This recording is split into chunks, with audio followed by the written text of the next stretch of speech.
Hello, I am again Matthew Kochenda, and welcome to the Book Drop Extended Edition. I had a lovely interview with this month's artist. Take a look. Hello. And I am here with... Laurel Douglas. Hello, and you are our artist for this month, correct? Yes, that's correct. Wonderful. So what got you started? Let's start there.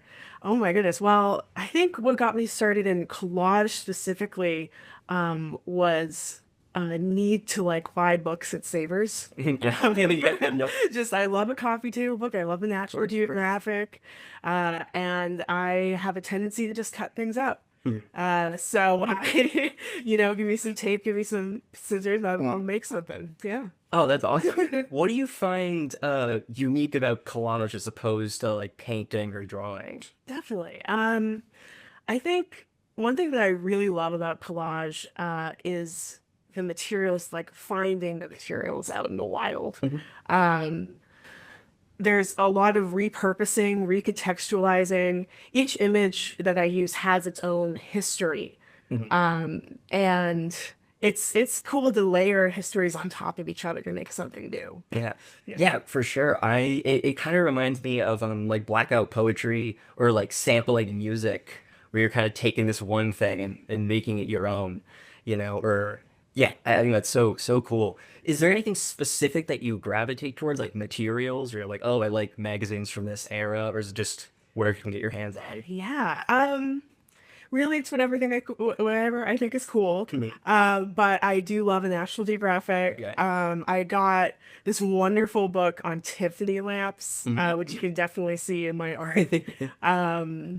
Yeah, it's really anything, and the bigger the better. The bigger the book, the bigger the photo, more material for me to work with, which is great. That totally makes sense. That's totally makes sense. We'll go back to the collage in a sec, because I want to talk about the gallery that you have here, of course. But is there any other mediums that you like to work with? Oh my goodness. Let's see. I've kind of dabbled in quite a few things, right? I do a little fabric arts, some embroidery, knitting.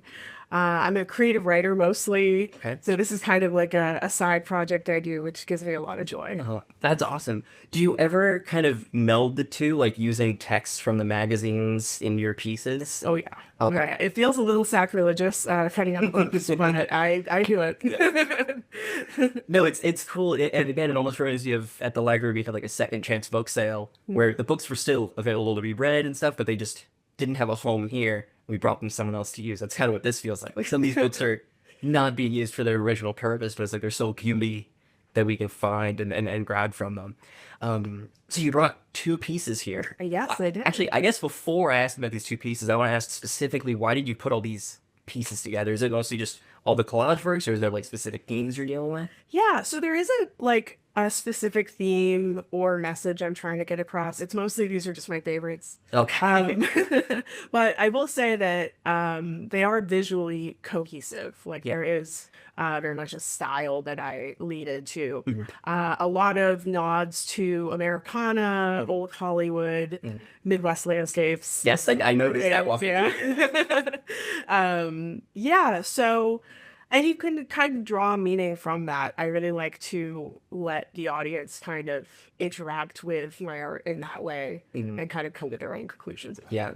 No, something I love with that is, as you said, there's a very much a classic Americana sort of influence, but not just from one area necessarily. There is this mix of Hollywood, but then also, as you said, the rural landscapes and just just furniture and stuff. It's so it really. Collage is the only one that comes to mind, but it is a collage of America and the culture, which I think is a really interesting take on how to portray it. So let's get to it. Okay. You picked out. So this first one called Phones. This one is actually a digital collage. So it's a little different than most of my pieces up right now are analog material. But this one, it focuses mainly on the black and white image of a woman standing on her tiptoes in her bathing suit, smiling. And behind her, we have a bunch of old rotary phones. they're very vibrant, very colorful, and the background is a red sand beach with the ocean kind of creeping in on the right-hand side. Now, you can really tell this is digital because of the crispness of the images.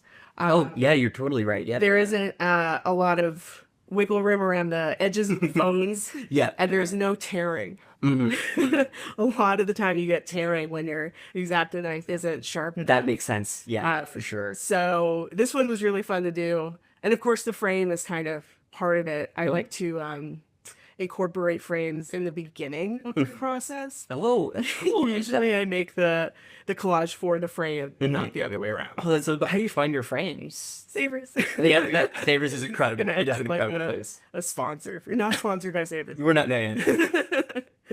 Yeah.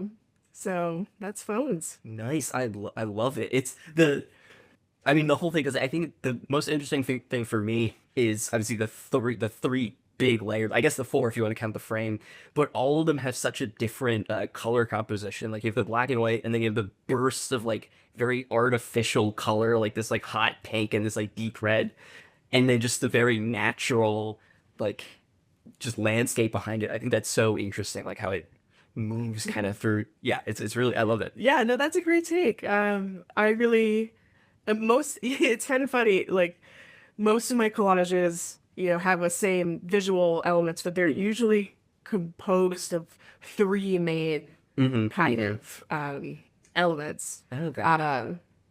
Sometimes I switch it up, but mostly it's that. Three is the magic number. Exactly. So, yeah. No, it becomes like more human and more artificial as it goes up, which I think is interesting. So show me your other one too. This one is very different. Yes. Okay. So this one is my personal favorite. Yep. It's called Come Home, and it focuses on this tiny ant-sized human figure on top of a rock formation within kind of this haunting cave. Then we have as well some houses underneath the figure, and then to the left, an upside down kind of derelict building, along with the words "Come home," kind of in this ransom note style. Yeah. And this one just kind of came together in a really organic way. It's very haunting. It's very eerie, I would say. And it speaks to, I've had several people like come up to me and be like, this really speaks to me. Oh, for sure. Kind of trying to find your place in the world. Yeah, it's one of my favorites. No, I love this one. I was a little shocked when you said cave. I'd seen this as fire the whole Really? I was like, oh, the buildings are burning. I was standing within that. Yeah. No, but I love it. And again, you can, as you're mentioning before, I don't know if the camera can pick this up. We'll try to get like a closer while it's in there, but I can see the cuts on the surface. I can see like the whites along the lines of the houses, which I think is really cool. And yeah, again, I see the three layers as well. Caveman, houses. And again, it's kind of similar to this one, is the background is nature. Like you start with nature and then you slowly move to something more human, I guess. This one feels a bit darker too, which I like kind of the dark side of Americana. Like a Lynch sort of thing. My friends are going to make fun of me because I bring David Lynch in every conversation. Anyway. Yeah. But yeah, no, I love, and they both have very different like emotional responses. Still, again, from the same three layers, same Americana sort of thing. Like this one definitely feels a bit darker to me. Yeah. But there's that bright light in the middle that like brings something kind of beautiful and like happier. There's like some hope almost in the background of it. Because yeah, the white lines and the tailing kind of around some of these letters, I think kind of adds to the piece in a way. You can really see the craft and the work that went into it. Yeah. I kind of go through the vibe of charmingly homemade. Yep. So I totally get. yeah, I'm glad you picked up on that. Is that an upside down W? Yeah. Awesome. That's I love it. I love it. Oftentimes I run out of letters. Yeah. You gotta do. I mean, that makes it fun though. It makes the phrase almost a little bit more distorted. It's just like warped in terms of the letters and everything. No, yeah, both. I mean, both so good. Great pieces to pick for sure. There's a lot. We'll show footage of the gallery, and it's there's a lot of stuff.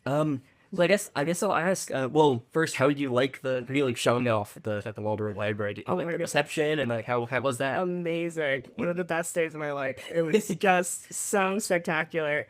And I think it's so amazing that the library has this space for local artists. I think it's just so important. You know, I view the library as kind of like a cultural backbone of this community. And I'm just so happy that, I got to do this and so thankful for the opportunity. Yeah. Awesome. No, I'm so glad you did. Yeah, it was a lot of fun. And I stopped by. That's where I met you. And I was like, oh, we got to do an interview. But yeah, it was lovely. There were so many people there. Everyone was so invested in it. It was really cool. So what are you working on now? What are you moving to work on in the future? Yeah. Whether art or whatever have you. It's kind of more of the same. It's a very slow process I have for making these pieces. I usually have one or two going at a time. Now that I'm working with digital, it's kind of a little overwhelming because you have all those images like at the tips of your fingers. You have no representation.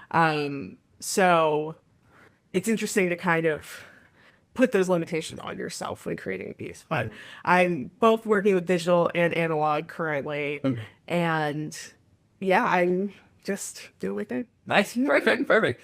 So where do people find your art? Yeah. So I'm on Instagram. Okay. Instagram, Framed by Laurel. Okay. That's the handle. And prints are for sale, but just DM me, whatever. Yeah, well, it was so lovely to see you. Thank you for having me. Yeah, of course. I want to thank Laurel Douglas again for coming in for a wonderful interview and also for sharing her fantastically beautiful art with the Marlborough Library and with the wider Massachusetts community. And I want to thank you guys for clicking on the extended interview. It means a lot.